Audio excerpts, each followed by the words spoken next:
నీలవేణి, ఇలా రా.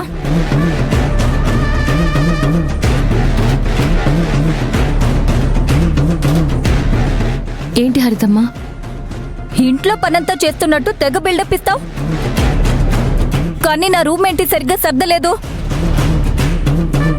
నేను సరిగ్గానే సర్దానమ్మా. నా రూమ్ సరిగ్గా సర్దలేదు కాబట్టి ఇప్పుడు నేను నిన్ను అడుగుతున్నాను, వచ్చి రూమ్ అంతా సర్దేసి వెళ్ళు. నిన్ను ఎవరైతే ఈ ఇంటికి కోడలిగా గుర్తిస్తారో నువ్వు కూడా వాళ్ళనే మనుషులుగా గుర్తించు. ఎవరి దగ్గర నువ్వు తల వంచడానికి వీల్లేదు, ఓకేనా? ఏంటి అంతగా ఆలోచిస్తున్నావు? నా రూమ్ క్లీన్ చేయడానికి నీకంతగా నామోషి అడ్డొస్తుందా? అది కాదమ్మా, ఇప్పటికే బాగా లేట్ అయింది కదా, ఏదన్నా ఉంటే రేపు ఉదయమే చేస్తాను. How day you to talk to me like this? యజమానులు చెప్పగానే పని వాళ్ళు తలుంచుకొని పనిచేయాలి, అంతేకాని ఇలా ఎదురించి మాట్లాడకూడదు. నేను ఎదిరించి మాట్లాడడం లేదమ్మా, రేపు ఉదయం చేస్తాను అన్నాను, అంతే కదా. నాకిప్పుడు కావాలంటే ఇప్పుడే కావాలి, నేను అడిగినప్పుడే చెయ్యాలి, లేకపోతే తర్వాత నాకొచ్చే కోపానికి నువ్వు తట్టుకోలేవు.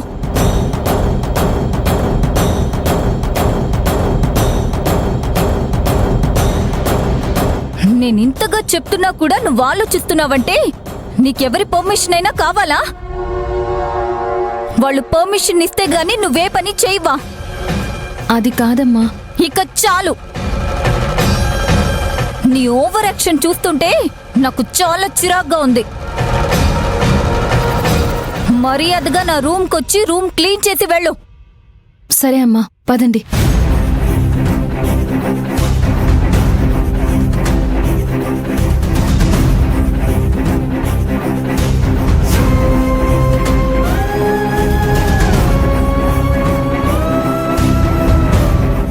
వెళ్ళి బెడ్ అంతా క్లీన్ చేసి సర్దు. అంతా శుభ్రంగానే ఉంది కదమ్మా. పని వాళ్లకు పరమ దరిద్రంగా ఉన్నది కూడా శుభ్రంగానే కనిపిస్తుంది. ఈ ఇంటి మనిషివైతే ఈ ఇంటి మనుషుల అలవాట్లు తెలిసేవి, ఈ ఇంటి మనుషులు ఆలోచించే విధానం తెలిసేది. ఇందులో అంతగా ఆలోచించడానికి ఏముందమ్మా? బెడ్ చూస్తే అర్థమవుతుంది కదా నీట్గానే ఉందని.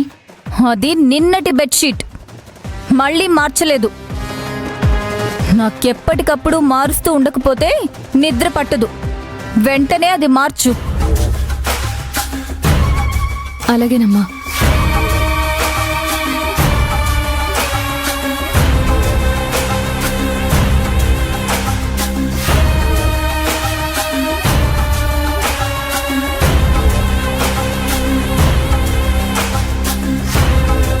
చూడు నీలవేణి, నిన్నటి వరకు మేం గెస్ట్లం, కానీ ఇప్పుడు మా అన్నకు నిమిషకు పెళ్లి కాబోతుంది కాబట్టి మేమీ ఇంటి వియ్యంకులం.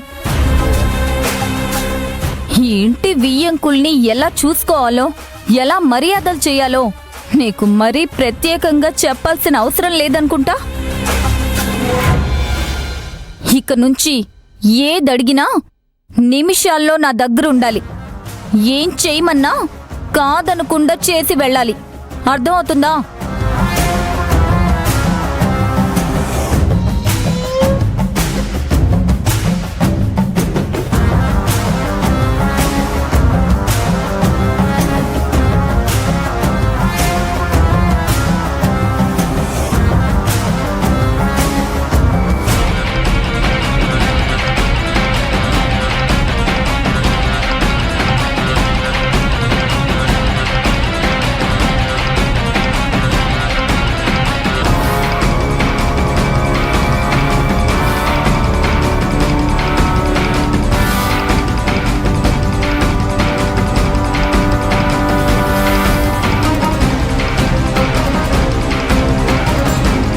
బెడ్ సర్దేశానమ్మా, ఇక నేను వెళ్తాను. ఆగు.